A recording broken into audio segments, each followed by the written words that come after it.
Clifford. Clifford. With Justin and Clifford. Hello, everybody. Welcome. We've fallen out of focus. We have not fallen out of focus. We've totally fallen out of focus. Fallen out of time. All right, you intro the show. I'll go fix the focus. All right, we have fallen out of the multiverse. Somebody pruned Justin. Now he's falling into the void, and he has to go fix the camera's focus. Welcome, everybody. All right, no, whoa, I'm not going to talk about any Spider-Verse spoilers. I'm not even going to talk about the trailer. Do you know why? Welcome to the OneRing.net, everybody.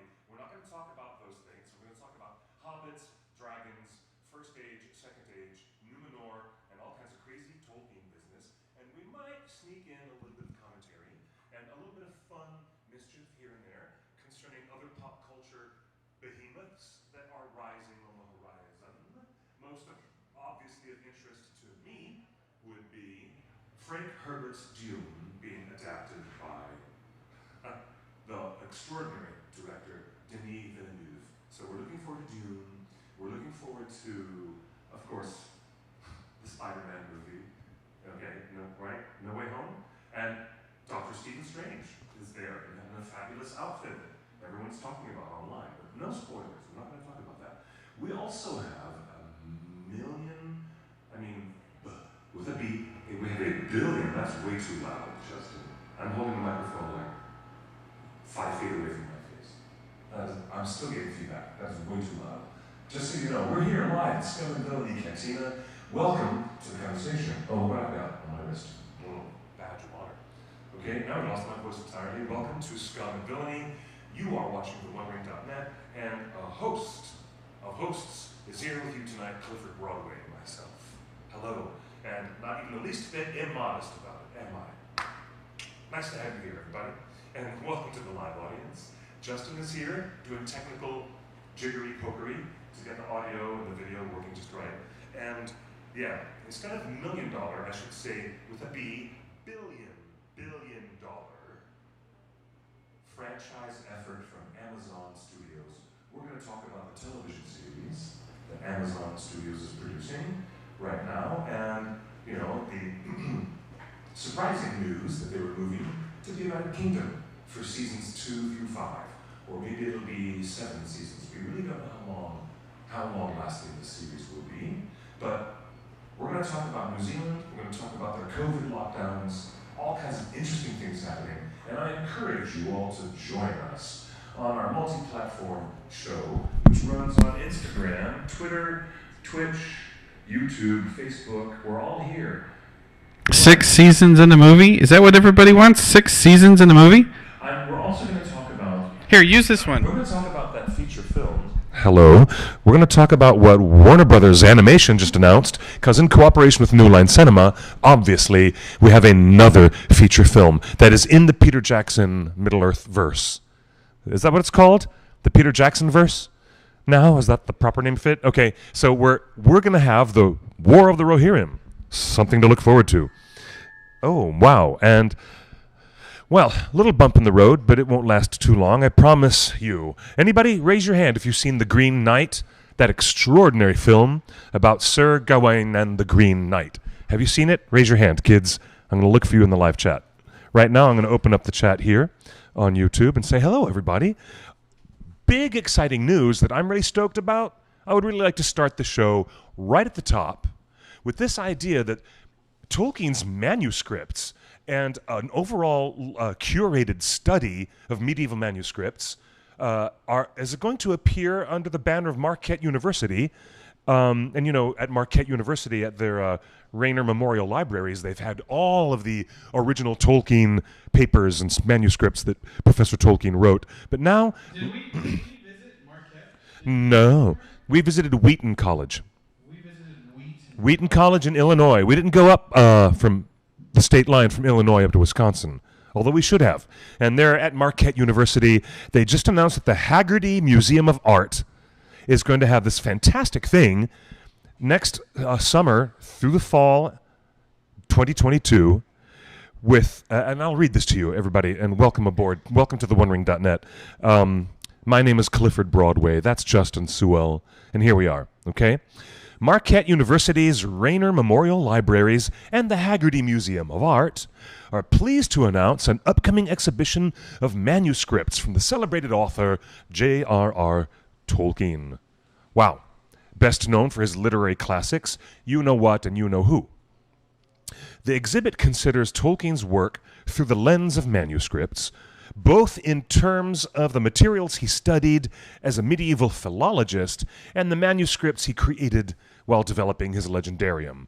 I love that when they get their press materials right and they actually refer to Tolkien and his legendarium. I love it when they do that. I hate it when they get it wrong, but when they do it right, extra gold star for you guys. That's great. Professor Tolkien was deeply immersed in the complexities of manuscripts, and this exhibition will illustrate how different aspects of the manuscript tradition found expression within Tolkien's scholarly life and his creative writing. I'm so excited about this. It says the foundation for this exhibition is the extensive collection of Tolkien's own manuscripts that are housed within the library's Department of Special Collection and University Archives. But it will also include, here it is, Justin, it will also include items borrowed from other repositories, including a significant number of Tolkien manuscripts and artwork from the Bodleian libraries at the University of Oxford. Cool! They're going to get some stuff shipped over the Atlantic, so that the Bodleian is going to give them some really great stuff on loan. The exhibition will include over 100 items, many of which have not been exhibited or published. If they allow photographs, I'll be shocked and very pleased because I'm going. And I've got all next year from the middle of August through the middle of December 2022. All right, kids, look it up at marquette.edu. That's Marquette University. Wow. In Wisconsin, United States of America. Time to make a trip. Time to get vaccinated. Get your travel pass. Come on over. Come across the pond, kids. Come with us. Why don't we do a road trip and combine it with some other fans and do a big road trip to Marquette? I'm not ready to road trip in next year? Next year. Next year, maybe. That's what it is, next year. All right, well, we can always think nicely on it. We can, dwell on it and dream on it, and we'll wake up in the morning and see what tomorrow has in store. But if anybody's down, I'm down. I'm going to Marquette University. Did you see Pig? I have not. Wait, hold on. Did you say Pig? Oh, yeah. You mean the Nicolas Cage film, Pig. Okay. For a second there, I thought you were talking about that other film, Lamb, which hasn't even been released yet. Yes, I saw Nicolas Cage and his truffle pig. And oh my gosh, what a movie, what a movie, what a movie. Oh, he loved that pig. He really loved that pig. That's all I got to say. Nick Cage, cheers to you. I would have loved that pig too. It's a beautiful pig. That's the end of that discussion. Let's get back to seeing the Green Knight, because everybody knows that the world's best and most famous translation of Sir Gawain and the Green Knight was provided by none other than J.R.R. Tolkien. So if you want to know some really good comparison and contrast to this really beautiful and perhaps stunningly modern new take on Sir Gawain and the Green Knight, what we do is we have to read the original, talk about the original, and do some comparison. I would love to do that. Perhaps we should dedicate an entire video to that at some point in time. Let's get on the show with our live chatters, because I want to say hi to everybody. What? Let's see who's there. And Justin's going to come back out of the control room, and he'll join me on camera in just a little while, I'm sure. But if there's streaming problems, tell me now. We still have a solid stream, don't we, Mr. Justin? Oh, okay. I can hear myself now on YouTube. So here's the thing. Hi, everybody. Hey there. I can see you guys on this little device right here. And here I can see you guys on my device now. Everyone's all together. Hello, Julia. Hello, Ellen, Robert, Lex, Ricardo. Hey, Dan, H. Bites. Robert Hill, Sean L. Hey, everybody. Hi, Sean. Hey, Lex. Princess Toy Nerd. Awesome Sauce. Welcome, Andrew, Eruvandi, and Andrew, and all these wonderful, wonderful people are here. There's, hey, Will I Am Bo, and there's Brandon Kaz, and there's Dev. Hey, Dev. And there's WP Sam. Hello, Sam. Again. I also want to say hello to Sunshine PR. Hello, Sunshine Public Relations. It's great to have you guys watching the show, too, if you're there. Okay, so let's talk about...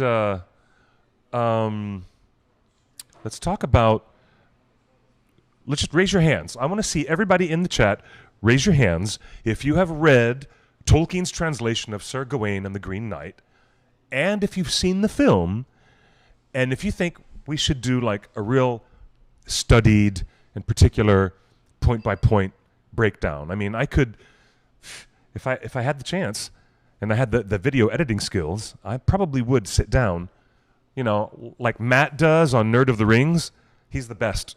One of the best. Of course, there's, you know, all of our good friends at the Philosopher's Games and the Broken Sword and Voice of Geek and Nerd Cookies and everybody, you know, Nerdist. There's the big boys in the room, Nerdist, and I love Emergency Awesome, and there's who am I forgetting? There's our friends at Tolkien Tube, and there's our friends at who am I missing? Signum University, very own, represented by the Tolkien professor himself. He's great. He's getting Wired. Really, just gets his videos out there. He's just great. And then there's so many great people out there. Hello, everybody. If I could do it the way that they do it, then I would sit down and do a Sir Gawain and the Green Knight video with complete academic details. I would, you know, rest easy after, you know, researching and writing a script for an entire week. And I've had the motion graphic skills, I swear. I would try if I did, but I don't. I don't have any editing skills or motion graphic skills at all. I cannot perform those miracles that, you know, everybody else can perform. I just can't do it. So let's look here. Let's look here. The film Pig is a metaphor for how love is the most important ingredient in cooking. You're right, Sean. You're right. I don't want to spoil the film at all, but you're so right. A metaphor for how love is the most important ingredient in cooking. It's brilliant. I hadn't thought of that, but it's quite true. It's quite true. Hey, everybody. Okay, so you've read Tolkien's translation but not seen the film. Okay, if I did a breakdown, it would be really, you know, because I'm telling you, there's... Oh, and yes, Fellowship of Fans. I totally forgot Men of the West. Yoistan. Oh my God, of course. Forgive me. I was totally forgetting Men of the West, Yoistan, and Fellowship of Fans, and Geek Zone. Thank you, Dev, for reminding me. There's some of our good friends across the YouTube airwaves. But yeah, I'm really it's down. kind of a fellowship of YouTube We have such accounts. a big group of all of us together. Now, ultimately, I'm thinking about what if I had the time, if I had a laptop as powerful as that, Justin, if I had a laptop and the editing skills, if I could do the motion graphics and the things that those other people do, boy, the videos I would make, maybe I should just get on Skillshare and start learning how to make videos like real life lore. You know what got me addicted, honestly, into watching academic informational videos on YouTube? It was that guy. It was real life lore. He got me hooked from the top down, and I haven't stopped watching. And so, of course, general knowledge videos are aplenty. Overly sarcastic productions, they're great. And there's a team of people doing Dante's Purgatory right now. Where? On YouTube. And I forget their names, but check out the folks who are doing Dante's Divine Comedy. They did all of the Inferno, and now they're doing the Purgatorio. Super good stuff. I played I Dante's love it. Inferno, the video game. That was fun. Do you know what? It's the only part of Dante's trilogy, his amazing trilogy, the Divine Comedy. It's the only one that gets any real gas, is the Inferno. People never do adaptations of Paradiso or Purgatorio. They just don't do it. Paradiso? Yeah. What are you talking about? Paradise, the first chapter, hell. The middle chapter, purgatory. And the third chapter, paradise. Okay. That's the Divine Comedy. You know your Dante, don't you? No. Yeah, oh my gosh. His name's Dante? Dante Alighieri, the greatest poet to insert himself personally into the narrative and no holds barred, making outrageous and strong-handed political commentary and critiques of the church and of the politicians of his age living in around Italy at the time. And he inserts himself and his own voice all over the place, which is something that Professor Tolkien never, ever, ever did. Speaking of inserting voices and church, as you just mentioned, here's my nice little segue. Cliff, I wanted to ask you, there's been a lot of conversation on the internet. Hi, Pipsky. I love you, Pipsky. On Reddit and Twitter and stuff. Dome Korakowski's Tolkien film is now on Disney Plus in the UK. It is? Yes. Oh, my gosh. All right. For all those people in the UK, and a lot of them are really upset that they haven't released the film The Green Knight in the UK, this makes up for it. If you're missing out on your Tolkien vibe and you can't watch The Green Knight over there in England, Wales, Ireland, Scotland, if you can't do it, instead, get on your Disney Plus, get a free trial subscription if you can get one, use a fake email, just watch that movie, the Fox Searchlight release of Tolkien, the biopic. Tolkien. So Cliff, I loved that movie so much. Cliff, I loved that movie so much. I need your help. I'll do my best. Good sir. I'll do my best. The internet, on the Lord of the Rings LOTR subreddit, someone posted that Tolkien is now on Disney Plus. Go watch it. It's great. And that's because Disney Plus includes all of 20th Century Fox. Correct. And their previous holdings and, right. and stuff. It's just it's not on the US version of Disney Plus. That must be a licensing thing that's going on. Right. But yeah, okay. So, okay. But my question to you is, Cliff, I need your help because the internet is still arguing that Tolkien movie is unfaithful to Tolkien. It disrespects his Catholicism, and the Tolkien family has disavowed the film. So if they've disavowed the film, we should disavow the film, and it's not worth anyone's time. What is your response? Well, you would not characterize it as the Tolkien family disavowed the film. It's just that the Tolkien estate made a very basic garden variety statement that said, we weren't really involved in this. This is their own thing. That's different. That's different from... Didn't they say something more strong? Nope. They stated in the most neutral way possible that it's just not under their bailiwick. It wasn't in their wheelhouse. It wasn't under the auspices of their oversight or any agreement with the estate. It was as neutral as could be. So, if you'd like to see the Tolkien movie and have a clean conscience, you can. Because it's not that the Tolkien estate was slamming it. It was just saying in a very generic way, because they do it all the time. Whenever there's a video game or a thing that comes out, they put out the same generic statement. Now, moving on. No, but I want to regard the question again that the Tolkien biopic is a tone poem. It's not literal. That's not meant to be literally beat for beat the story of his life, in as much as no movie is. Why? Did you watch the Elton John movie? Did you watch the Queen? Did you watch Amadeus? Did you watch the Queen movie? Anybody watching the Freddie Mercury movie or watching the Amadeus movie knows that you're looking at a biopic of a famous artist, and this is a distillation. It's not meant to be the Stephen Hawking movie? If you want a documentary, you go to a documentary to get the literal historical grounds and the context. But if you want a tone poem and you want a memory box of a person's life, then you go to the Tolkien movie. And it's faithful to the feeling and the vibe and Tolkien's state of mind at the time and his friendships at the time and the friendships lost at the time. It is a pastiche of memories and people and events that give you these insights into the author as a man who was a real artist. At his burning heart, he thought that art, good art, powerful art, could change the world for a better place. And if you can't groove with that, then I'm sorry. It's an excellent film because everything in the film pivots on characterizing Tolkien as an artist with passion. And of course, the Catholics might be upset that that passion was not so specifically, overabundantly tied to his spiritual belief system.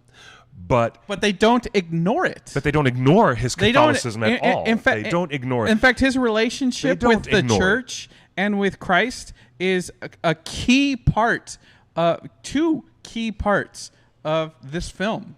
I mean, they're critical conversations and critical scenes that where he has to make the decisions, or not make the decision, is very much couched in his relationship with the Catholic Church. And and Salieri's relationship with the Catholic Church was what motivated him to be the demon that he was, to drive Mozart to the death that he was driven to. Thank you, Peter Schaffer. We understand. You know what? Even Dominique in the chat room says, I honestly love the vibe of it. Andrew says it's the essence of young Tolkien. And Kaylin, great to see you, Kay, says, I watched Tolkien movie at the cinema with one of my Lord of the Ring meetup friends, and she passed away in February. I don't think the filmmakers are great memory. I really do not believe in our assessment of a piece of art that the artist Dome Korkovsky, who has presented to us this memory box and this distillation of Tolkien's life, I don't think he really deserves to be slammed so hard for not wanting to do what Peter Schaffer did. Let's talk. I want to compare Peter Schaffer, his play. Wait, who? What? Listen, and I will talk. Who's Peter Schaffer? Peter Schaffer is the Tony-winning playwright who wrote Amadeus. He was thrilled when Sir Ian McKellen was cast to play Salieri. Let us continue. Peter Schaffer's position in doing a distillation of Amadeus's life is about Salieri's war with his own spirituality. So that's his choice. Why would Dome Korkovsky have his toes held to the fire for making a different choice? He's going to give us Tolkien's life, but it doesn't have to be presented always through this specific prism of a man struggling or detonating, or in the case of Salieri, detonating, and in the case of Tolkien, celebrating his spiritual life. You can choose to do it either way or the other, but it's not untrue to the life of the artist to have done it the way that either one did. The way Peter Schaffer told Amadeus's Mozart's life is not so untrue, even though it is a fable. It is a fantasy. And I think even more to the credit of Dome Korkovsky, his approach and distilling the life of Tolkien is true in the sensibilities that are presented, if not the specifics. But that's another conversation about how we assess art. I'm just saying. Princess Toyner in the chat says, what do you mean Ian McKellen was Salieri? I don't remember that, and I don't. He won the Tony Award. Look, there was a whole big blowout when F. Murray Abraham was cast in the feature film, which was produced by Saul Zaentz. Saul Zaentz, who had the rights to The Lord of the Rings and The Hobbit, and produced the Ralph Bakshi film in 1978. Follow along, kids. You're in class now. Okay? So Salieri would have been the wonderful stage actor Ian McKellen, but it wasn't. Milos Forman decided to cast F. Murray Abraham, not Ian McKellen. There was a big stink about that at the time, but film history is what it is, and F. Murray Abraham was the genius that he was, and he won the Oscar. It would have been Ian, though. Ian won the Tony. Ian won the Tony. Wow. That's fascinating. So again, if you haven't correct me if I'm wrong, but I'm pretty sure that Ian McKellen won the Tony Award. But correct me if I'm wrong. The Tolkien biopic I'm gonna look it up is much more enjoyable, even on repeat viewings, than the Queen movie, and then better than the Elton John movie, better than even the Benedict Cumberbatch movie about the code breaker. Oh yeah, what was that called? What was the about Turing? Alan Turing. Alan Turing. That's right. And then and then I'd say it's even more interesting. It's a better love story than Theory of Everything, which was physicist the physicist Stephen Hawking's biopic. Again, a lot of stuff in Stephen Hawking's movie was completely wrong. But Yeah, they just yeah. wanted to get the essence Yeah. of these people, and that's the whole point of film in 2 hours. The intimidation game. Oh, the imitation. The imitation game. Thanks. I need to check my brain at the door. Okay. Yeah, thank you, chat room. Yes, thank you, chat room. Shout out to Robert. Thanks for recognizing the hat. So, Cliff, here's the problem: is that we're going in. We're just a few short months away from the holiday season. Hopefully, people are vaccinated and they are visiting their family and their elders this year after they skipped last year. Maybe, hopefully. Thank you, Julia. Julia has corrected the record. Ian McKellen did not win the Tony, but he was nominated. I stand corrected. Sorry. Continue, sir. He got it wrong for once. So I did. I got it wrong. So, I just have a feeling that as people are going to visit family for all the holidays coming up, the Tolkien movie it's available on Disney Plus in the UK. Maybe it'll be on Disney Plus in the US sometime soon. But I just have a feeling like we're still seeing these arguments on the internet of like, oh, that movie, I'm not going to watch it. Tolkien estate said it sucks. It avoids his Catholicism. Oh my gosh! And it's just like I just need the ammo. Oh my gosh! I just need the ammo to refute is it fake news or are these legitimate criticisms? And I just need that little bit of ammo to say, you know what, give it a chance. Because it's actually pretty good. That it's just not cutting it, and you definitely can't win an internet debate by saying give it a chance.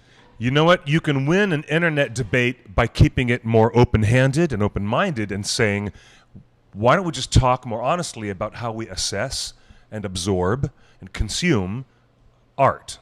That's really the conversation. If you can't consume a biopic, if you can't sit as an audience and watch a motion picture about the life of Freddie Mercury or Wolfgang Amadeus Mozart or John Ronald Reuel Tolkien, then stand on your reasons why that's a work of art that you don't want to be part of. If you're the audience that wants to embrace that art and say, hey, look at that movie, The Prestige. It doesn't really tell us the history of Nikola Tesla, but wow, there's David Bowie. Wow, okay, come on, that's just...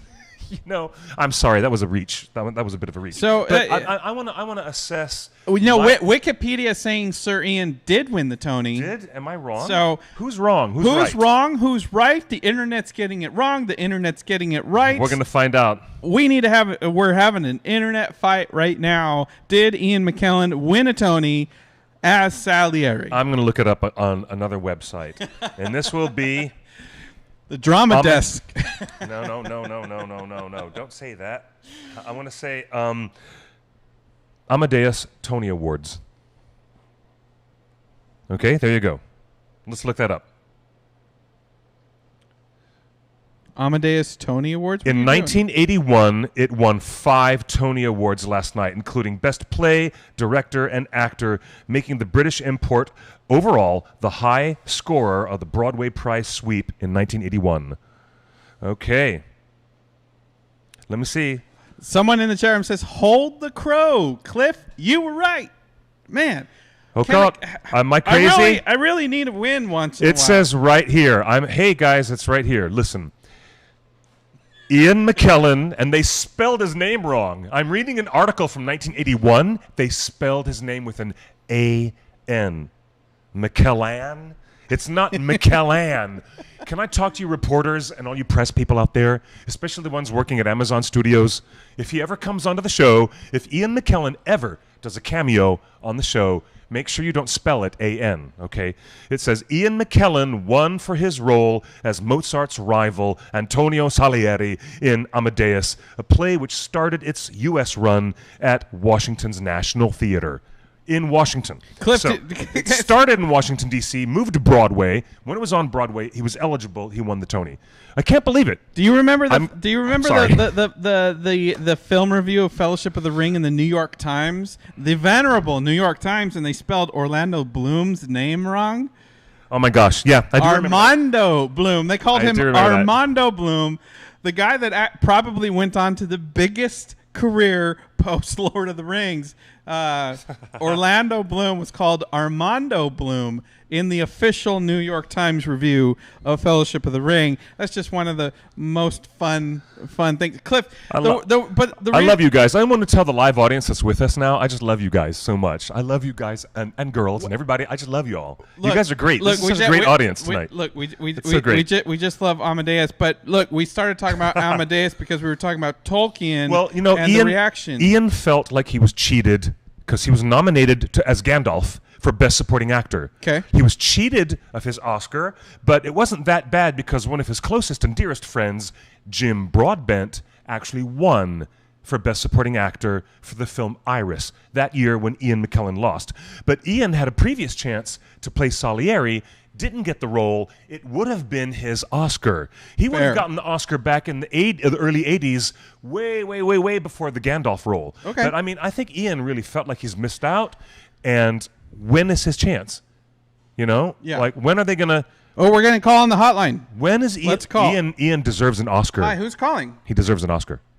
Hi, it's me. Just wanted to tell you I saw the Dave Patel, the Green Knight movie, and I thought it was really cool.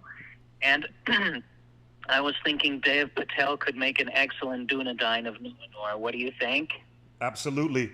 Arne, absolutely. Yes. And you know what? I triple that. Yes. So is that the unofficial Torn Tuesday recommendation? Go watch The Green Knight? Yes, I totally recommend you see it. And I am glad to say Slumdog Millionaire, Dave Patel, got to star in his very first kind of Tolkien movie, even though it was a story not exactly written by Tolkien.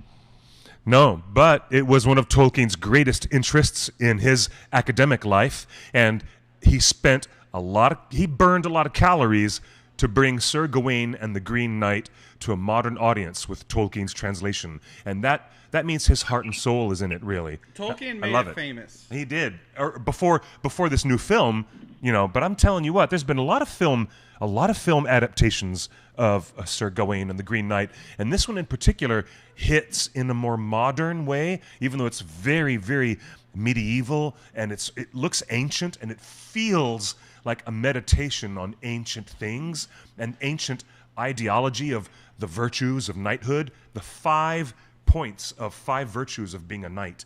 And it still has a little bit of a modern twist here and there, and I think audiences might be surprised. Well, you heard it from the chat room here. Green Knight is the official recommendation. Go see it. Thank you for calling, and thank you for the heads up on the Green Knight. Thanks. Great to have you on the show, man. Absolutely. He's right, by the way. It's really cool to think that Dev Patel might wander into Amazon Studios' new billion-dollar world. And if you like Tolkien, of Arda, that might be cool. If you like Tolkien and you want to respect the lore, you watch The Green Knight, because Tolkien respected that lore. Tolkien wrote the definitive translation of that ancient story, that ancient tone poem. Let's go back to tone poems. But you know what? However, it's not for kids. There's some things in this new film version that are NSFW that should not for kids. Wait. Not for kids. Oh, we're getting another call on the hotline. Just to let you know that. Just to be fair. We're getting another call on the hotline. Just to be fair. Sorry. Hi, who's calling? Hi, this is Brendan from San Jose. Hey, how's it going? Thanks for calling. Thanks for watching the show. What's on your mind today? Well, I was thinking about Galadriel in the new series, and she was kind of the narrator of the Lord of the Rings trilogy in a way. Yes. Wouldn't it be interesting if she was kind of the narrator of the new series, and she could be our through line? Well, we've heard that because the actress that played Galadriel has been on set from day one to day end. Mm-hmm. She has been the most active actress on the whole show. So the expectation is Galadriel is a main, if not the main character. Why do you think that's a good idea? Did you like that Galadriel intro in Lord of the Rings? Because Tolkien didn't write that. Yeah. They came up with that on their own. And a lot of that was Treebeard's language. You did like it. I did, and I think that Galadriel, being as old as she is, remembers the two trees. And so she could narrate kind of what happened in those early ages. That's a wonderful idea. She was there to see the glory and the light of the two trees. And of all the people who are going to carry forward for thousands of years and have a real perspective on everything, you're right. She could be an absolute anchor and anchor the whole entire narrative. She could do that. But I'd also think possibly if the TV producers want to differentiate themselves a little bit from Peter Jackson, they might choose a different bookend device. Instead of Galadriel narrating, they might try something else. Well, but I do love the idea. My final question to you is, I love that idea, but my question to you is, in that photo that Amazon released, do you think that's Galadriel? I don't know. That is a very good question. I still have no idea. So you're totally up and you're totally have no opinions left or right. You just it's just a character. I'm not sure who it is. It could be Finway. It could be Galadriel. I don't know. All right. Well, hey, appreciate you calling in. Thanks for watching the show, and we're gonna open the line for someone else to call in. Thank you. Okey-dokey. All right. That's great. Thank you, San Jose. Again, you can call the hotline. You can call the hotline 530-64-FRODO. Save it in your phone. 530-64-FRODO. That's really our phone number. For Frodo. Yeah, for Frodo. I actually got the phone number. It goes right to my cell phone. You can text us your opinions on everything like that. Yes. Now, Cliff, I wanted to Yes, I sir. wanted to bring up the Tolkien movie, not just to tell you guys that it's on Disney Plus in the UK. I'm glad you brought me this news. That makes me happy that it's coming to streaming. But a lot of the arguments that were made on Tolkien that I thought we had got past because the movie's out. Mm-hmm. All of the arguments of like the Tolkien family disapproves of it and it's not Catholic enough or it avoids its Catholicism. Those were totally mistruths and half-truths. Yeah. So I thought we were past that, but we're not because people still are not discovering it. But some of the same arguments are undoubtedly going to be made against Amazon's Lord of the Rings show. How it's not religious enough. There were no, Tolkien wouldn't write about demigods and nudity and, beheadings and stuff like that. Like, I think... he sure did, but he wrote about all that stuff. What are you talking about? No, a Catholic man would never. Come on now. The idea is to see that Professor Tolkien took religion off stage, and he's more interested in the behaviors of his characters, and like in The Green Knight, where the characters make moral choices. We're all interested in that type of storytelling, where we're looking at someone's moral mistakes, and maybe they get a chance to make it right, or maybe they get chances to make it far worse. What do these characters do? But when you're in Arda, when you're in Tolkien's Legendarium, the stakes at those stories are usually way, way higher than a lot of other people. And even the smallest person makes a moral choice. And suddenly, the hand of destiny is changed. Bilbo decided not to cut Gollum's throat. And so Professor Tolkien is not saying Catholic this, Catholic dogma, blah, blah, blah. This isn't C.S. Lewis. C.S. Lewis did that, and Tolkien... Professor Tolkien rather took a subtle approach of saying, look at the grace that Bilbo behaved with. He doesn't have to say, here's a big religious lesson and hammer you with it. Professor Tolkien just lets it all lay out there, and you get to come and see how applicable it is to your moral sensibilities. But Bilbo's grace... the viewer. Bilbo leaving Gollum alive, and Frodo refusing to abandon Gollum or kill Gollum when he had the chance, left Gollum alive to be the fulfillment of the Lord's Prayer at the end of the film at the Cracks of Doom, where Frodo did not destroy the ring, and because we forgive us our trespasses as we forgive those who trespass against us, because Frodo allowed Gollum that grace, Gollum was there to save Frodo from his failing. It's also very, very, very Catholic, but Professor Tolkien isn't so concerned at beating you over the head with it. And so that kind of subtlety in his expression of spirituality is really important to the future show, the future adaptation. They don't have to be super specific, but they do have to have some of that meat and potatoes of spiritual awareness in the story, because Professor Tolkien had that awareness. And, you know, I was raised Methodist. I was raised a Southern Methodist. And I don't have this great awareness of Catholicism and the usual trappings of Catholicism, because in my upbringing, the spiritual expression on Sunday morning service was a little bit more bare bones. It was a little bit more stripped down. You know, the golden incense burners swinging and all the golden florets and what they like to describe themselves as, you know, proper Catholics give you a lot of pomp and circumstance and ornamentation. Yeah, but and I appreciate that, but I didn't grow up with that. But I still understand the basics of the spiritual messages and the power of faith and the power of that storytelling. And even though David Bowie once said, "I'm a young man at odds with the Bible, but I won't pretend that faith never works." That was something that stuck with me. It's a beautiful thing to see that Tolkien wanted his spirituality in the fantasy world, but he didn't want to choke you with it. And that caused a lot of between Jack Lewis or C.S. Lewis and Professor Tolkien. When they were alive, they had a lot of back and forth between each other about the style of writing that way. What was Tolkien's opinion of C.S. Lewis's overt religious overtones, undertones, and through-tones? Too allegorical. I'm sorry, Jack. It's too allegorical.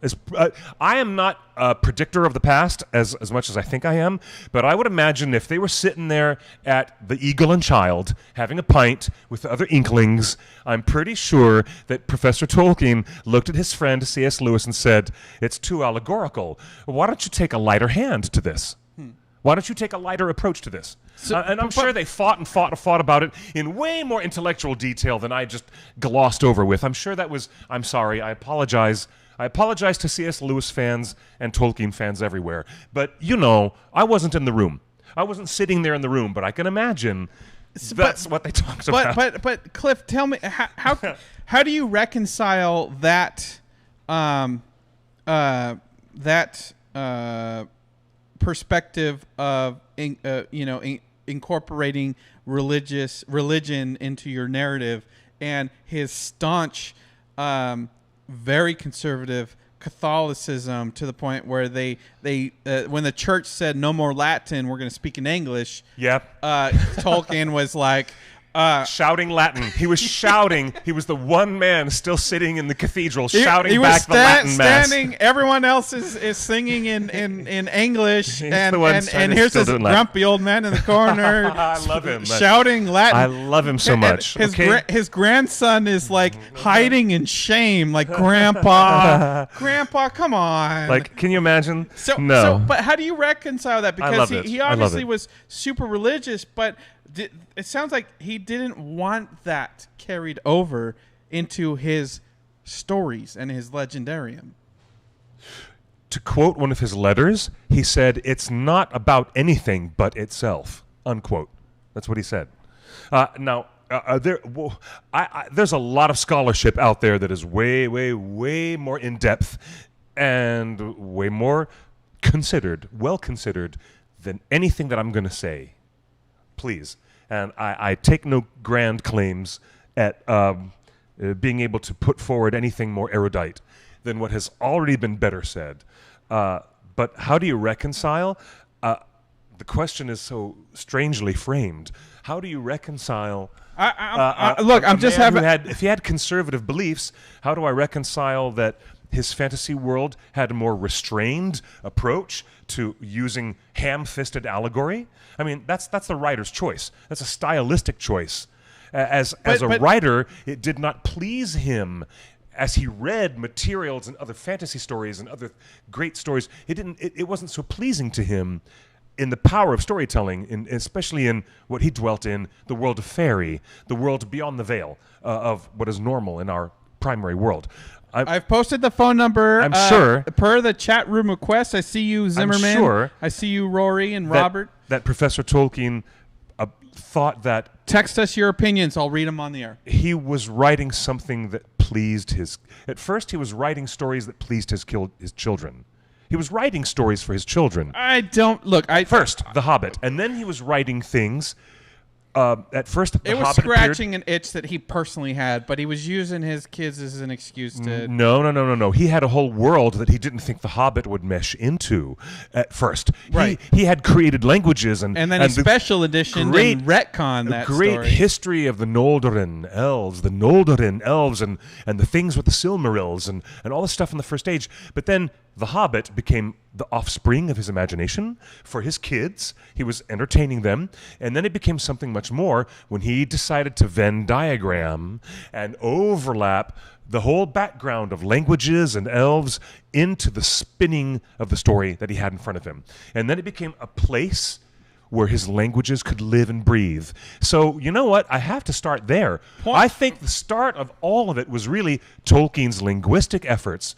And he was interested in all of that because that turned him on as a nerd to play with invented languages and be a philologist. It might not have been as super driven by a pilgrim of spiritualism in his creative writing as it was a linguistic fire. Okay. That started it all. All right. Perhaps. The other point I wanted to make, and this is not a counterpoint, this is a parallel point because these two things can exist at the same time.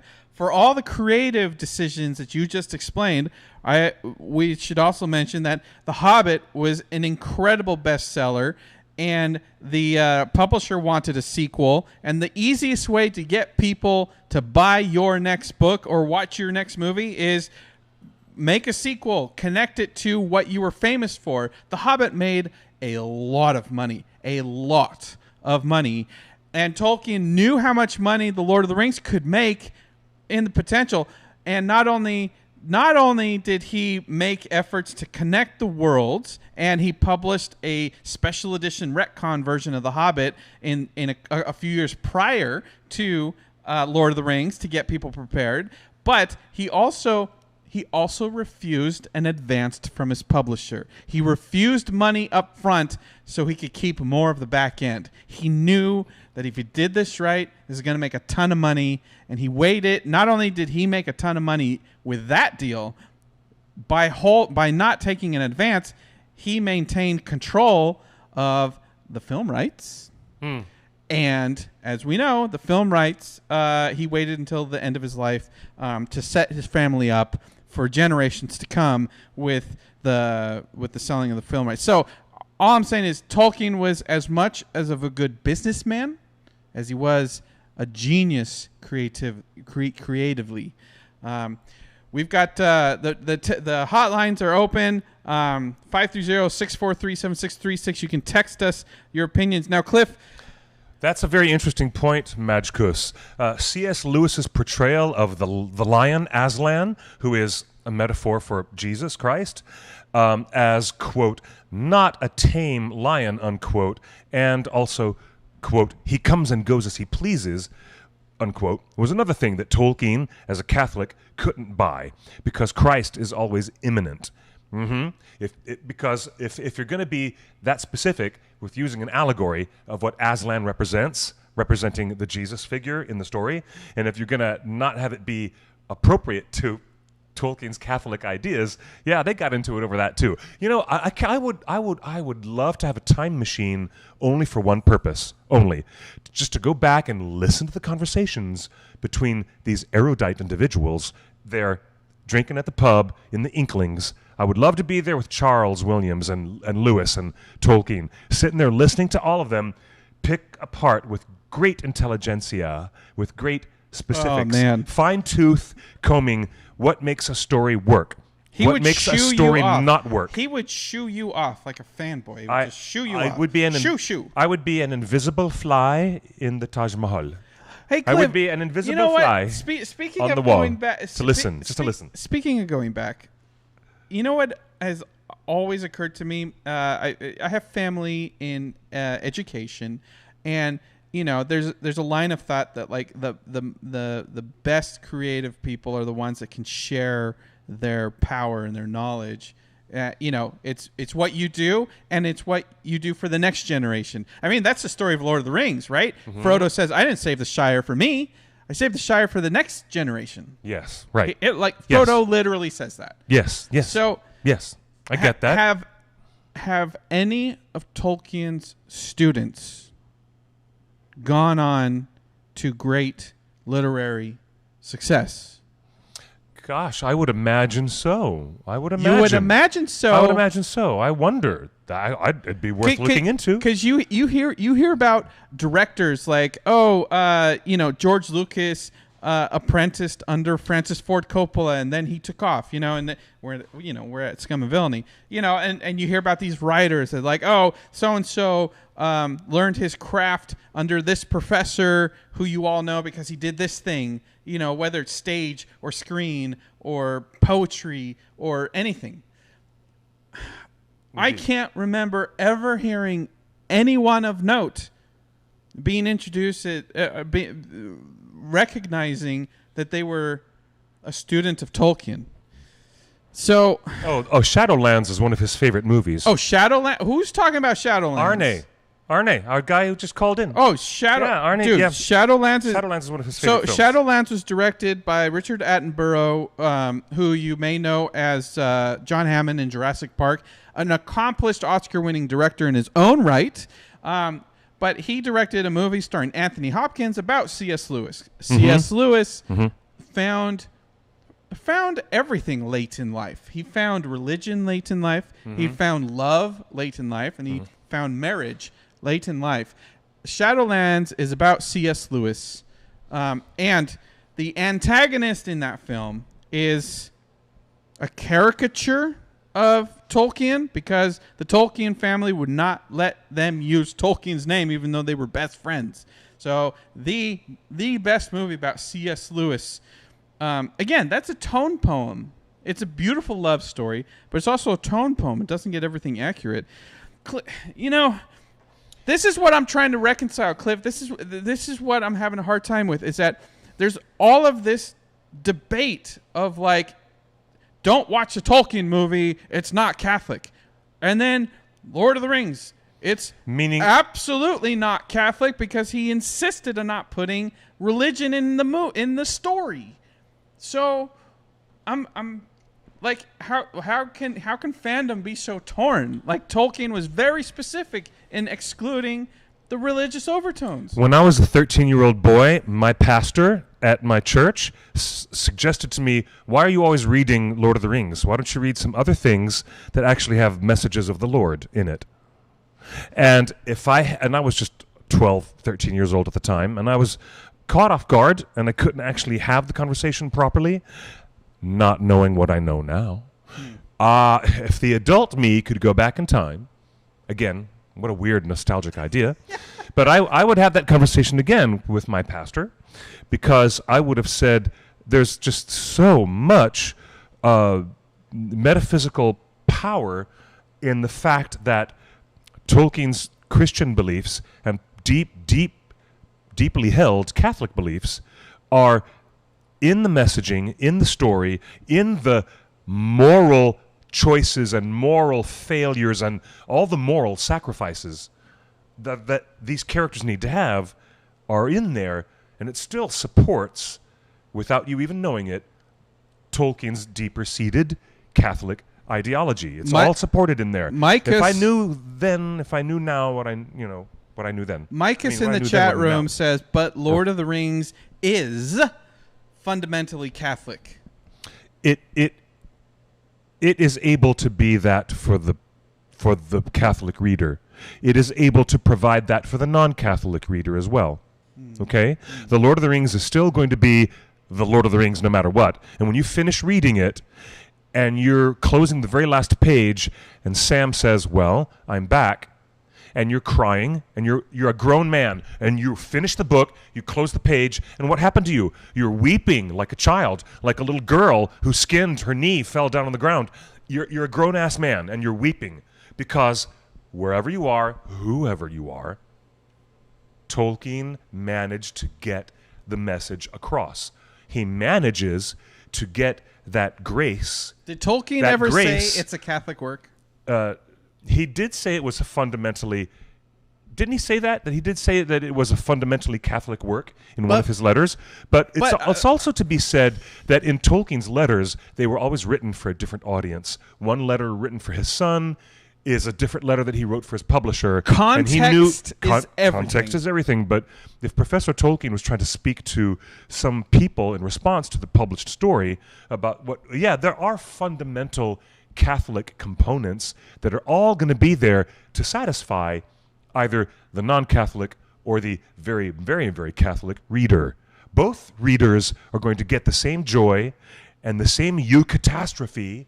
That is the success of the art. The artwork it becomes a greater piece of art because it crosses the lines. Even the Hindu reader or the Muslim reader or the Jewish reader still gets the joy of the eucatastrophe and feels the power of that narrative, even though they're not really Catholic.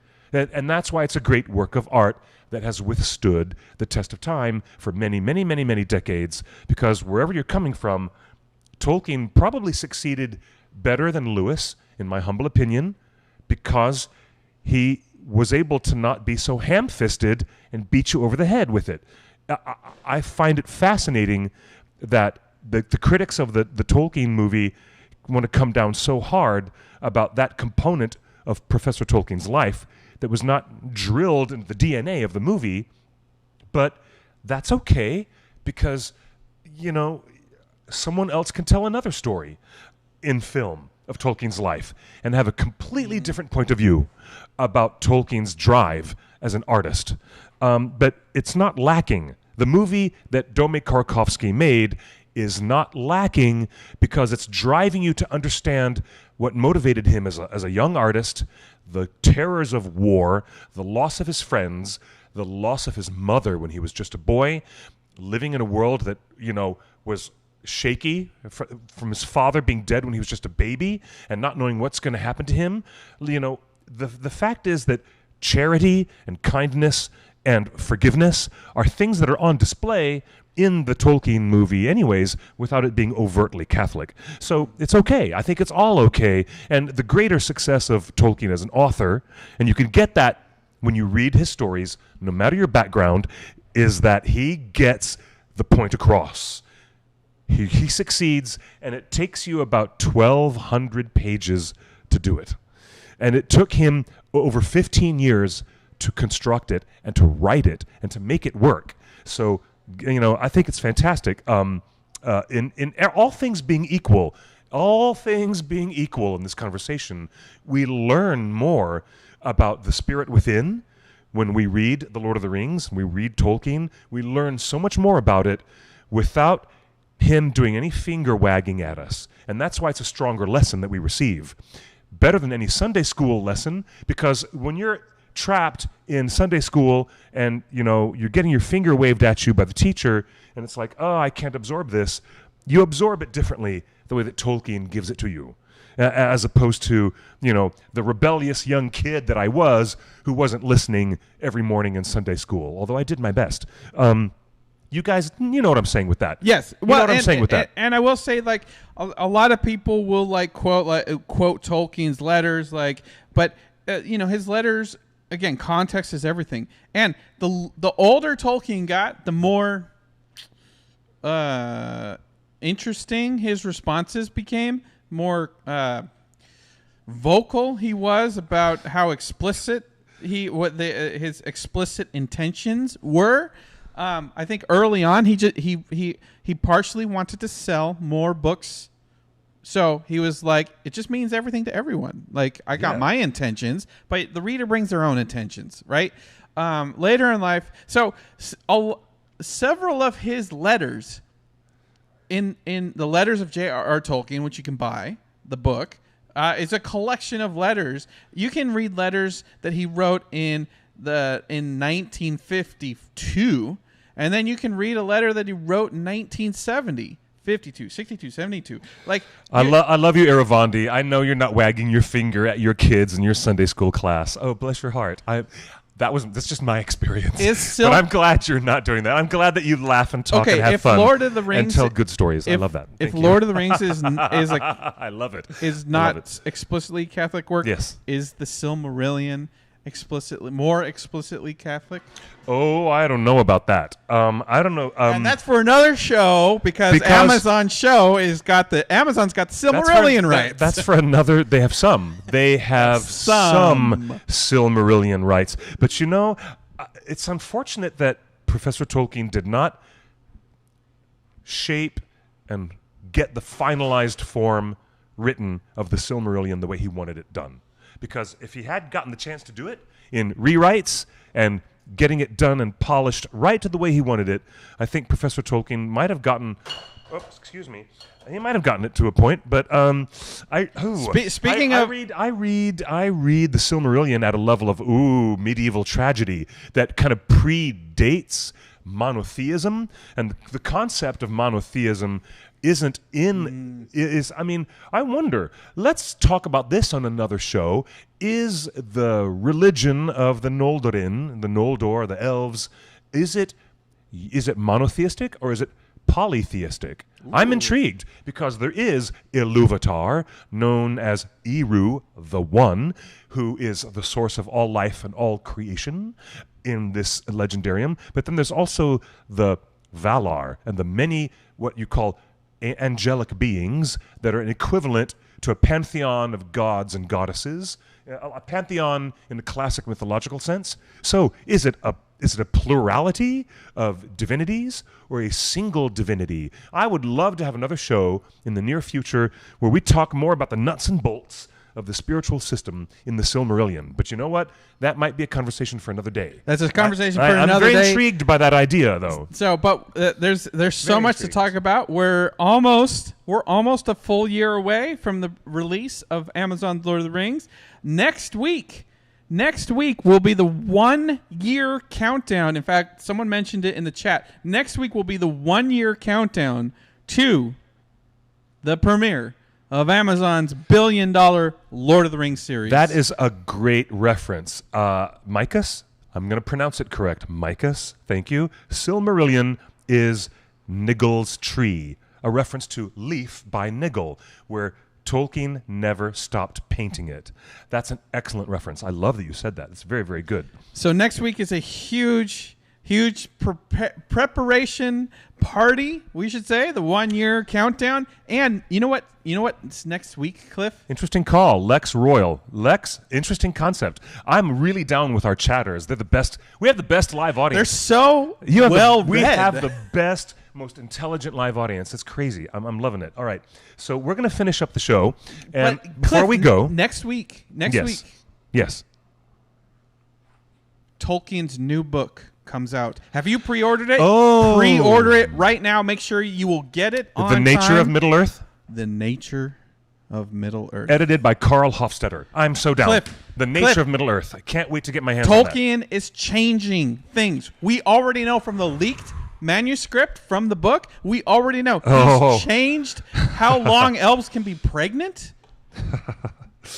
He's got time tabulations of how long the elves experience immortality and how the expanse of time in their lifetime is perceived by them. How old the hobbits are compared to other. Yeah, they're super intrinsic cosmological details. From the grave, Tolkien is rewriting the rules of Middle-earth. The rumors are that Amazon had access to these manuscripts when they were writing the show. So this show could be true to the new Tolkien that comes out next week. Make sure you order it. The Nature of Middle-earth. It's brand new Tolkien. It changes all the rules to Middle-earth. Everything you think you know, throw it away. And enjoy the fact that he's been gone since 1973, and we're still getting wonderful new material from him. And thank you, Christopher Tolkien, as well, and may you also rest in peace. He's the great editor of all. Thank you, Christopher, for letting us have this so many, many years later. And thank you to Carl Hofstetter for doing the work. Emma good night, says everybody. October it's time 5th, to say good night. Where she's at. So maybe it's not a worldwide release next week. Anyway, The Nature of Middle-earth. Make sure you pre-order it. We will. And I don't know if we'll be at the Cantina or not, but the Cantina is open for business. Y'all can come down. If you're in LA, please come hang out. Just come hang out. Be part of the live studio audience. And we'll make like good Catholics, and we'll break bread together, and we'll turn the water into wine, and we'll have a fabulous conversation about the heart and the spirit and what motivated the man, Tolkien. I'm down for that. You guys are awesome. I love it, and thank you for being with us. I'm going to sign off by saying that's Justin. That's Cliff. And yeah, I am. And you can follow us at The Wandering Net on all of our channels. There's a lot of them. I, myself, am online at QuickBeam2000 on Instagram and Twitter, and it's been a really beautiful conversation. All of you being so active and engaged with us. Until next week, we will say good night and good luck, or as I like to say, buenos noches y buena suerte. Bye, everyone.